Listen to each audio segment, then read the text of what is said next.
This is a great question. You have plenty of money. Why no employ more people for faster development of Cardano? Okay. You can't hire any more people for linear processes.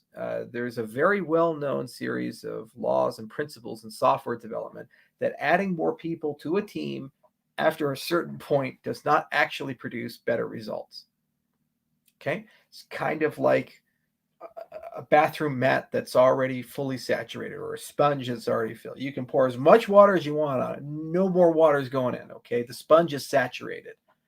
And we're at capacity. There's hundreds of people floating around, more than 15 companies floating around just on infrastructure. And everybody's working their tailbones off. But things have to be built, in some cases, in linear processes. Others are parallel. There's a modular architecture. The node team is very different from the network team, very different from the consensus team, very different from the Plutus team, very different from the interfaces team, very different from the Daedalus team, very different from the Adrestia team.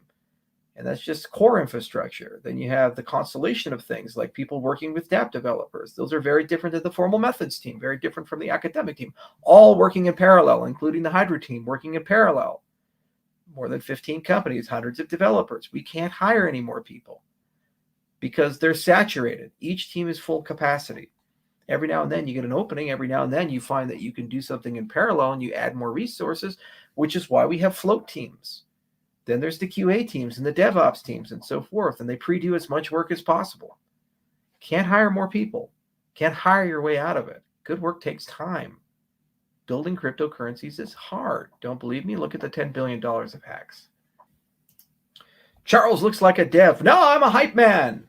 No technical skills. Don't know what I'm doing.